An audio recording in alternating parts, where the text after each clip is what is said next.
Setiap hari 360 ruas tulang kita ini, jari jemari, pergelangan tangan, siku, engsel tangan atas, kemudian setiap tulang-tulang di rusuk kita, tulang punggung yang kalau ditekan bisa bunyi. Nah, itu yang bunyi apanya? Ruas-ruasnya. Itu semuanya tiap hari harus disodakoi. Terus Rasulullah mengatakan apa? Ucapan tasbih sodakoh. Menyingkirkan gangguan dari jalan, sodakoh. Ngambil kotoran untuk dimasukkan ke tempat sampah, sodakoh. Kemudian amar ma'ruf, sodakoh. Nahi munkar, sodakoh. Kalimat yang baik, sodakoh. Jadi untuk membayar yang 360 ini tiap hari. Kemudian Rasul mengatakan, wa yajzi'u dzalika, dan itu semua 360 ruas yang perlu disodakoi, itu terbayar lunas biraka'atai duha, dengan 2 rakaat di waktu duha. Maka dikatakan di sini kullu ma'rufin shadaqah. Setiap kebaikan yang kamu lakukan, dan kalimat ma'ruf di sini isim nakirah. Isim nakirah itu tidak terbatas. Apapun bentuk ma'rufnya, apapun bentuk kebaikannya. Jadi apapun bentuknya, itu maka yang baik-baik itu adalah dianggap apa? Sodakoh. Bahkan dikatakan dalam hadis yang lain, tabassumuka fi wajhi akhika laka sodakoh. Senyummu ketika kamu ketemu dengan saudaramu itu bernilai apa? Sodakoh. Sekarang hadis yang ke-26. An Abi Dzarrin. Abu Dzar siapa ini? Al-Ghifari. An Abi Dzarrin radhiyallahu taala anhu qala. Semoga Allah Subhanahu wa taala meridhoinya, beliau mengatakan, qala Rasulullah sallallahu alaihi wasallam, Ar-Rasul sallallahu alaihi wasallam bersabda, la tahqiranna minal ma'rufi syai'a. Jangan kalian meremehkan kebaikan sekecil apapun. Jangan meremehkan apa? Kebaikan sekecil apapun. Kebaikan kecil itu apa? Antum lihat di depan antum sekarang. Karpet yang antum duduk depannya, lihat. Ada kotoran kecil-kecil enggak? Seperti ini contohnya. Ini antum ambil, antum masukin kantong. Kemudian nanti ketika antum keluar, antum masukkan ke tempat sampah, itu kebaikan yang tidak boleh diremehkan. Boleh jadi dengan kotoran yang antum ambil itu, dengan itu yang Allah terima dan Allah masukkan antum ke surga dan diselamatkan dari neraka. Tidak boleh diremehkan kebaikan sekecil apapun. Di jalan raya, ada batu kecil kerikil yang antum khawatir melukai orang Islam. Antum ambil itu batu, dibuang. Antum lihat ada sampah kecil yang terbuang di pinggir jalan, tidak dibuang pada tempatnya, antum ambil. Boleh jadi dengan itu Allah masukkan antum ke dalam surga. Ada orang tua yang mau nyebrang, tapi tidak bisa nyebrang, takut, maju mundur. Antum pegang tangannya. Antum antarkan dia sampai seberang jalan. Boleh jadi dengan itu Allah masukkan antum ke dalam surga. Ada seorang miskin yang butuh makanan, antum kasih dia makanan barang duit 5-10 ribu. Dengan yang kecil itu boleh jadi Allah memasukkan antum ke dalam surga. Subhanallah. Nah, maka Rasulullah mengingatkan apa? La tahqiranna minal ma'rufi syai'a. Janganlah kalian meremehkan perbuatan baik sekecil apapun, jangan. Karena biasanya kalau kecil justru ikhlasnya besar.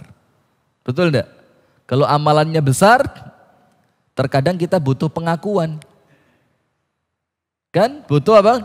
Pengakuan. Bahkan ada cerita. Sedekah, ya saya enggak perlu ceritakan bentuknya ya. Nanti khawatir menyinggung seseorang. Tapi mudah-mudahan jadi pelajaran. Ternyata enggak ditulis oleh panitia. Diambil, dibawa pulang. Serius ini. Dan saya tidak nyalain orangnya. Boleh jadi memang yang salah panitia. Kenapa yang lain ditulis, beliau tidak ditulis? Kalau tidak ditulis semua. Kecuali itu keinginan beliau, kan begitu. Jadi yo jangan ngenyek. Wah, ndak ikhlas. Sudah sodako kok diambil dibawa pulang. Loh, kenapa antum nyalain dia, ndak nyalain panitia? Oh, panitia kan khilaf. Loh, kenapa kalau khilaf dibuat panitia tidak dibuat dia? Kenapa kalau panitia salah dibilang khilaf? Sementara beliau yang salah kenapa tidak dibilang khilaf? Nah ini loh, kita ini kadang-kadang tidak adil. Iya, faham ya? Walau an talqa akhaka biwajhin talq. Walaupun kebaikan yang kamu lakukan itu sekedar ketemu dengan temanmu dengan wajah yang ceria. Dan ini yang insya Allah ana coba istiqomahkan. Ketemu siapapun, ahlan wa sahlan, bagaimana kabarnya, pegang badannya, peluk, doain. Kenapa? Karena amal yang lain tidak bisa saya amalkan. Mudah-mudahan dengan yang ini Allah terima. Amin ya rabbal alamin. Kalau ketemu orang bagaimana wajahnya? Yang ceria, yang menyenangkan. Dan itu yang saya tekankan untuk teman-teman di Masjid Darussalam ini. Kalau ada tamu datang, walaupun mungkin pakaiannya tidak seperti pakaianmu, walaupun mungkin tata cara sholatnya tidak seperti tata cara sholatmu, walaupun mungkin kalau perempuan jilbabnya masih kurang rapi, pakaiannya kurang nutup aurat, sambut dengan senyuman hangat. Kalau perlu tanya, perlu sejadah enggak? Perlu saya ambilkan sabun enggak? Perlu saya ambilkan minuman enggak? Kalau perlu begitu. Ini yang kita cari, orang Islam yang ramah dengan saudaranya. Orang Islam yang hangat dengan saudaranya. Bukan orang masuk masjid, ini pandangannya kayak pandangan Intel Pol. Dilihat dulu, jidat hitam enggak? Wah, satu tanda berkurang, enggak hitam jidatnya. Turun dikit, tes. Kumis ditipisin enggak? Wih, kumisnya tebal. Wah, enggak sunnah yang kedua ini. Turun lagi, tes. Jenggotnya, jenggot hilang. 3 poin. Turun lagi, seret. Wah, ini poin pamungkas ini. Celananya panjang melewati mata kaki. Akhirnya ketika orangnya sholat, kita pandang begini. Kamu sholat tapi tidak ngerti sunnah. Ini repot kalau model begini ya. Dan kita perlu hati-hati hadirin, perlu hati-hati. Apa hati-hatinya?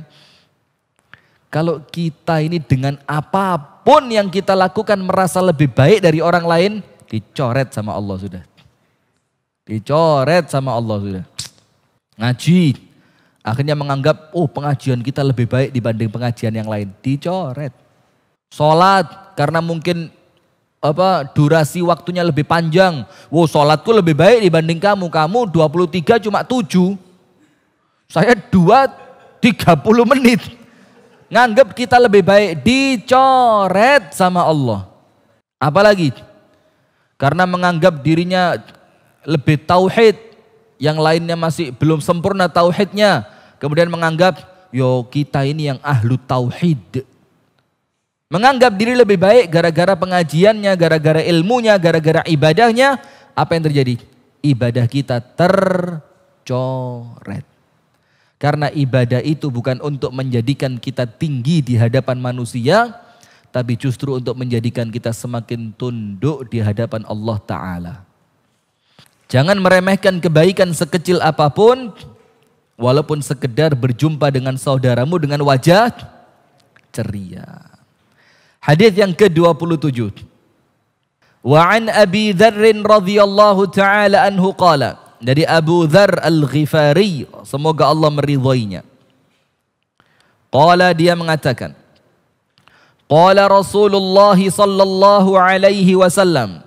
Antum ikutin sholawatnya, ini keutamaan besar di bulan Ramadan.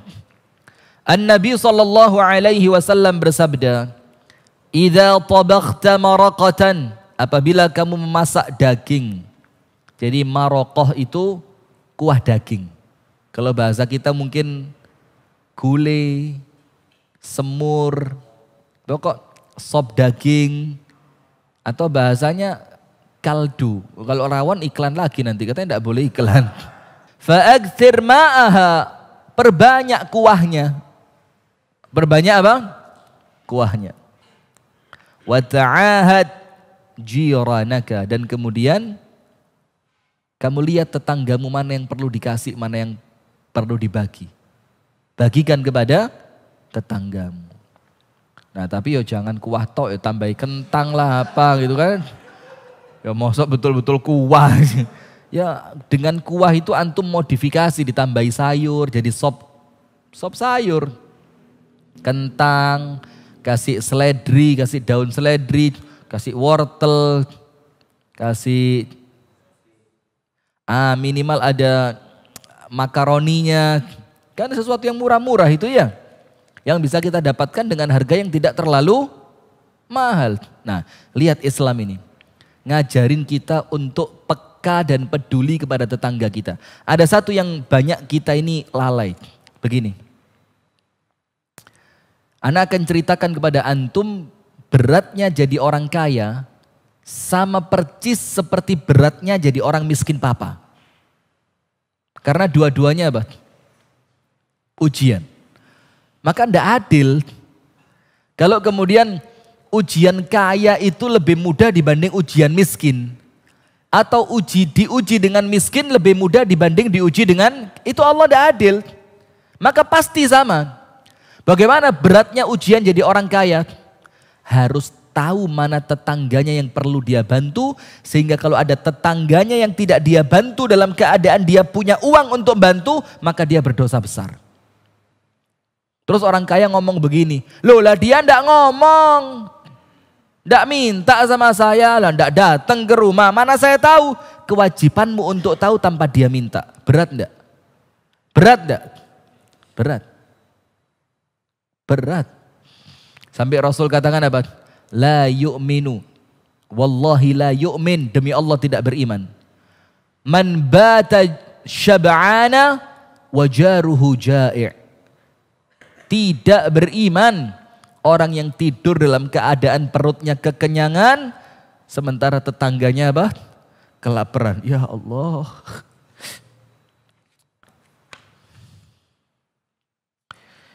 Maka begitu. Idza tabakhta maraqatan fa'akthir ma'aha wa ta'ahad jiranaka akhrajahuma Muslim. Diriwayatkan dari Abu Dzar Al-Ghifari radhiyallahu taala anhu, dia berkata, Rasulullah Muhammad sallallahu alaihi wa alihi wa sahbihi wasallam bersabda, apabila kamu memasak daging, maka apa? Perbanyaklah kuahnya. Kemudian perhatikan para tetanggamu. Artinya perhatikan apa? Cek siapa yang di rumahnya tidak ada makanan, maka berikan. Hadis yang ke-28. Ini penting buat kita. An Abi Hurairah radhiyallahu taala anhu ardahu. Dari sahabat Abu Hurairah, semoga Allah meridhoinya. Qala, dia mengatakan, qala Rasulullah sallallahu alaihi wasallam. An-Nabi sallallahu alaihi wa alihi wa sahbihi wasallam bersabda,